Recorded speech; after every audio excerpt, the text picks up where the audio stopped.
What's up, it's Blockology 101 here, back with another speed build and review video. So today I'm going to be building and reviewing the 75286 General Grievous Starfighter. The set contains 487 pieces and costs $80 in the US. The set contains 3 minifigures including Obi-Wan Kenobi, an airborne clone trooper, and General Grievous. The set is recommended for ages 9 and up. So on the front of the box here, it just shows you the 3 minifigures you receive in the set and what General Grievous Starfighter looks like. I really like the box art on the front here, and I like how General Grievous Starfighter is flying over this planet and is flying in space, and I think it looks really nice as well. So on the back of the box here, it just shows you more ways you can play with General Grievous Starfighter, and it shows you that you can have it in landing mode as well. It shows you that you can store General Grievous lightsabers in these compartments on the wing areas, and it has a spring-loaded shooter. It also says you can play it in the LEGO Star Wars The Skywalker Saga game coming out in 2021. So without further ado, let's get into the build.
So here's the finished build. It turned out really well, and I am really happy with how it looks, and I think it looks great.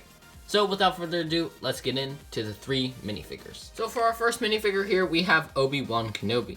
I really like this minifigure a lot, and Obi-Wan Kenobi came with his short blaster pistol and his blue lightsaber, which is really nice. Obi-Wan Kenobi also came with a double-sided face, so on the front here, he has a little bit of a worried face, and then on the back of his face here, he has a more angry-looking face. So for the torso print here, I'm not really sure why LEGO reused the same torso from the Duel on Mustafar set, because when Obi-Wan Kenobi is flying General Grievous Starfighter or battling General Grievous, he does not have any burns on him, as shown in that picture, and he only gets these burns until after he battles Anakin on Mustafar. However, I really like his belt printing here and how it continues down to his legs as well. So, let's get into the second minifigure. So for our second minifigure here, we have the 212th Airborne Clone Trooper, and right off the bat, I think this Clone Trooper looks really nice.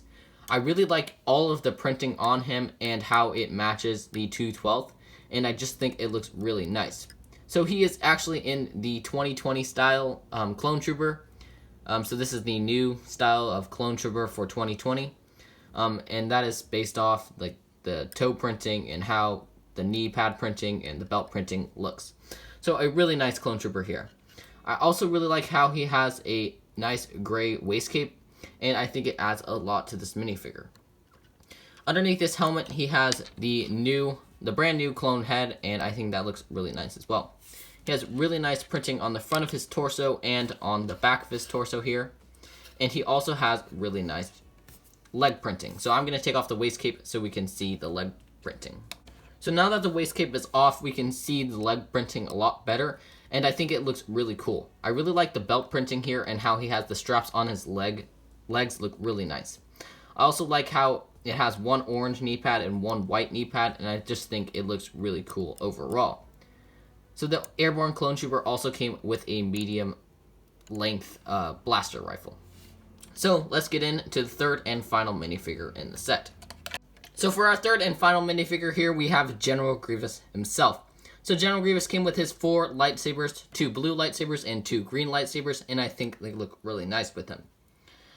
Now, I really like General Grievous' molded head, and I think it looks really nice as well, and his yellow eyes there look really nice. However, I would have loved to see LEGO re-include the original tan version of General Grievous, and I think that would have been a really nice addition here. But the white version also looks pretty nice as well. So, without further ado, let's get into General Grievous Starfighter. So here is General Grievous's Starfighter. This is a really nice model, and I think LEGO did a great job making it look really similar to the actual version from Star Wars of General Grievous's Starfighter, and I think it looks really nice. So General Grievous Starfighter has a ton of play features and a lot of cool things that are in the set, so let's get into them one by one. So the first thing about General Grievous's Starfighter is the opening cockpit that General Grievous can go inside. So inside of the cockpit here, there are lots of panels and buttons for General Grievous to push, and also there is some joysticks for him to act like he's flying. So to fit General Grievous inside, all you need to do is bend his legs up and bend his extra arms in, and he can fit inside really easily, just like so. So General Grievous it's a pretty tight fit, but General Grievous can fit in there, and you can close the cockpit and he can fly around inside his ship. So a pretty cool feature there. However, my General Grievous Starfighter, the cockpit doesn't always stay, and it kind of slides around pretty easily. I'm not really sure if that is just this cockpit, but a little bit of a disappointing factor there to the set. Now on the back of the set here, it is the landing gear, so you can tilt this up and down, so it puts down for flying mode, and when you're landed, you push it back out, and so the ship can just stay landed like that. So another cool feature of General Grievous's Starfighter. So another really cool feature of General Grievous's Starfighter are these compartments on the engines that can open up. And on the inside, you can place his lightsabers in there, and I think that is a really cool feature. So while he's flying, you don't have to worry about the lightsabers getting lost, and you can just put them inside the compartments there. Sometimes they're a little bit hard to fit in there, and you'll just have to rearrange them if it's not closing. So yeah, but another really cool feature there. Now I really like the design of the engines, and the gold highlights on the engines make it look really cool, and just a great little aspect to General Grievous's Starfighter. So on the top of General Grievous's Starfighter here, there are 2 stud shooters which you can easily shoot out. And these stud shooters aren't actually that bad. I think they actually look pretty nice on the set, and if you don't like them, you can easily just take them off, just like that. On the bottom of General Grievous's Starfighter here, there is a spring-loaded shooter, and there is a little mechanism for you to be able to fire the spring-loaded shooter out of General Grievous's Starfighter, and so you just push this little mechanism here, and it shoots out like so. So a really cool aspect to General Grievous's Starfighter there. So General Grievous's Starfighter is a really sturdy model. You can really pick it up from any place you want to, and you can shake it around, and you can see that none of the pieces are going anywhere, and it's a really nice set for you to be able to like swoosh it around and play with it, and a really cool set to have in your collection. Now, while this is a great set and the design aspects to it are great and it looks fantastic, is this set worth $80? It is a pretty expensive set for what you're getting. It's only 487 pieces for $80, so it's not a great deal there. And I would have loved to see maybe another minifigure included in the set to have the value of the set go a little bit up.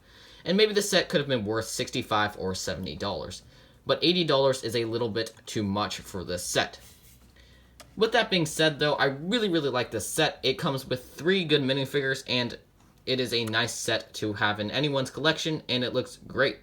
So I really hope you enjoyed this video on General Grievous's Starfighter. And remember to hit that like button and hit that subscribe button, and I'll see you in the next one. Thanks for watching.